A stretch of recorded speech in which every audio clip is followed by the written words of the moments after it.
Assalamualaikum warahmatullahi wabarakatuh. Salam Om Swastiatu, Namo Buddhaya, salam kebajikan. Perkenalkan kami dari kelompok 6 yang akan membahas tentang pemikiran kota kreatif dengan anggota kelompok yang pertama saya sendiri yaitu Mustaqim, yang kedua ada Narwan Wahyudi Kurniawan, dan yang ketiga ada Putra Anggun Pratama. Di sini kami akan bergantian mempresentasikan tentang pemikiran kota kreatif yang akan diawali oleh presentator pertama saya sendiri, yang kedua ada Narwan, dan yang ketiga ada Putra. Baik, langsung saja kita masuk kepada materi yang pertama, yaitu yang dimana itu adalah demografi kelas kreatif dalam konsep kota kreatif. Konsep kota kreatif tentu saja pada saat ini telah berkembang sangat pesat sejak pertama kali diperkenalkan pada tahun 1988 melalui sebuah seminar di Australia. Nah, sejak saat itu banyak sekali studi dan juga publikasi yang mengupas tentang berbagai macam aspek dari kota kreatif, termasuk dari demografi, kemudian yang pada akhirnya menjadi tulang punggung konsep ini.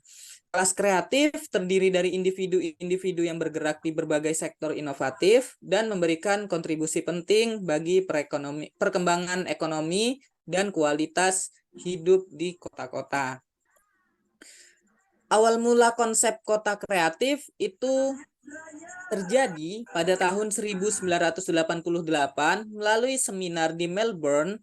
Nah, konsep kota kreatif pertama kali dikenalkan secara luas.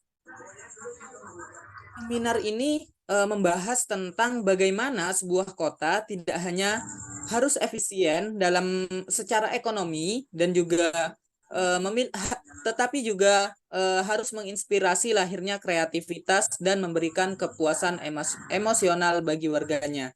Nah, kemudian berlanjut pada tahun 1991 melalui studi komprehensif oleh Landry dan Komedia, yang dimana 2 tahun setelah seminar di Melbourne, studi ini berfokus pada upaya untuk mengoptimalkan potensi aset budaya di kota Glasgow, Skotlandia, dan juga menggunakan untuk meningkatkan perekonomian serta kualitas hidup di kota. Kemudian selanjutnya itu terjadi publikasi lanjutan. Nah, setelah publikasi Landry dan juga Komedia, nah itu muncul publikasi lain yang mempopulerkan tentang konsep kota kreatif, seperti The Creativity City tahun 1995, kemudian The Creative City in Britain and Germany tahun 1996, dan juga The Creative City Toolkit for Urban Innovation pada tahun 2000. Nah, selanjutnya itu kita melihat bagaimana peran pemerintah dalam pengembangan kota kreatif. Nah, dari publikasi pemerintah, masih dalam dekade yang sama, pemerintah di berbagai negara juga turut menerbitkan publikasi penelitian terkait konsep dari kota kreatif, seperti Creative Nations, kemudian Creative Industry Mapping Document, dan juga All Our Future, Creativity, Culture, and Education di Inggris pada tahun 1999. Nah, kemudian berkembang lagi di jaringan kota kreatif UNESCO. Nah, ini terjadi pada tahun 2004. UNESCO membentuk jaringan kota kreatif yang mewajibkan setiap anggotanya tergabung dalam jaringan dengan durasi yang tak terbatas.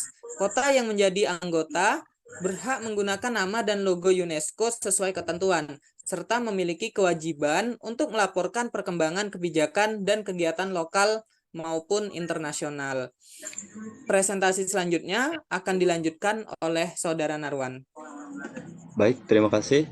Untuk selanjutnya, peran pemerintah dalam kota kreatif yaitu optimalisasi potensi budaya. Salah satu tujuan utama dari jaringan ini adalah mengoptimalkan potensi aset budaya kota-kota anggota untuk meningkatkan perekonomian dan kualitas hidup. Dengan dukungan dan kolaborasi UNESCO, kota-kota ini dapat saling berbagi pengalaman dan best practice dalam mengembangkan kota yang kreatif dan inovatif.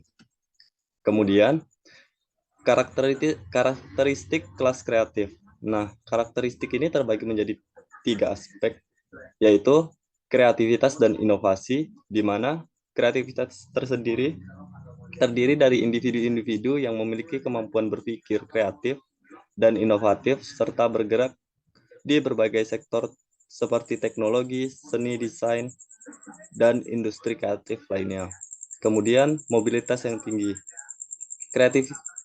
Kelas kreatif cenderung lebih mobile dan fleksibel dalam memilih tempat tinggal.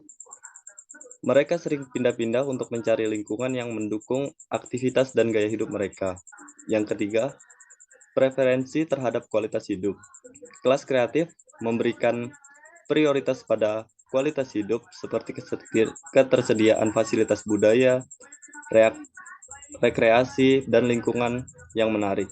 Di samping faktor ekonomi, mereka lebih memilih kota-kota yang dapat menginspirasi dan memfasilitasi kreativitas mereka. Kemudian ada peran kelas kreatif dalam pengembangan kota. Perannya di sini adalah inovasi dan kemajuan ekonomi. Kelas kreatif menjadi motor penggerak inovasi dan pertumbuhan ekonomi di kota-kota.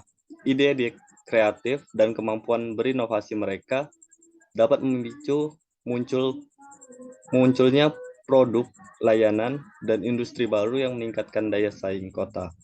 Kemudian ada revitalisasi kota. Kehadiran kelas kreatif dapat mendorong revitalisasi kawasan perkotaan yang semula kurang berkembang. Mereka cenderung memilih untuk tinggal dan bekerja di area-area yang unik dan memiliki identitas kultural yang kuat.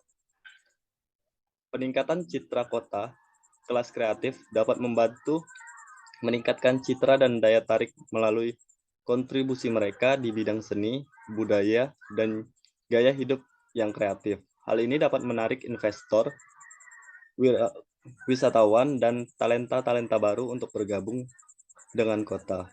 Kemudian akan dilanjutkan oleh presentator yang ketiga, yaitu Putra Anggun. Selanjutnya, tantangan dalam pengembangan kota kreatif. Tingginya biaya hidup. Kota-kota kreatif cenderung memiliki harga, properti, dan biaya hidup yang tinggi, sehingga dapat menyulitkan kelas kreatif untuk tinggal dan bekerja di sana. Gentrifikasi. Kehadiran kelas kreatif juga dapat memicu proses gentrifikasi yang mendorong kenaikan harga properti dan menggeser penduduk asli dari kawasan tersebut. Ketimpangan sosial. Pembangunan kota yang terlalu berorientasi pada kelas kreatif dapat menimbulkan ketimpangan sosial jika tidak disertai dengan upaya peningkatan kualitas hidup bagi seluruh warga kota.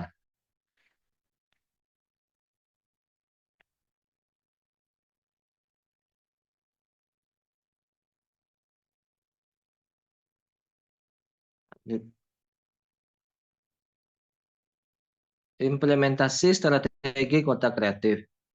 Investasi sumber daya manusia. Pengembangan sistem pendidikan dan pelatihan yang mendorong kreativitas dan keterampilan inovatif menjadi kunci dalam membangun kota kreatif. Pengembangan infrastruktur.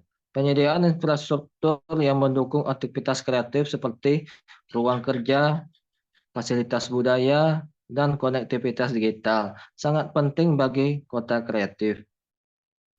Kolaborasi antar aktor.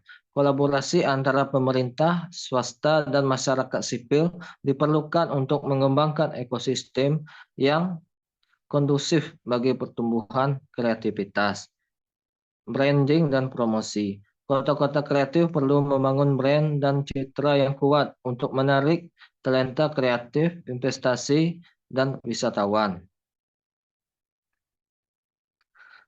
Prospek pengembangan kota kreatif di Indonesia.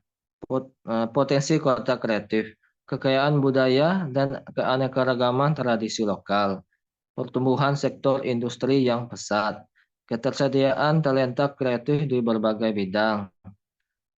Tantangan pengembangan, koordinasi antar sektor dan pemangku kepentingan, penyediaan infrastruktur dan ruang kreatif yang memadai, peningkatan daya saing dan citra kota secara global, langkah strategis, menyusun kebijakan dan regulasi yang mendukung, membangun ekosistem inovasi dan kewirausahaan kreatif, mempromosikan kota sebagai destinasi kreatif.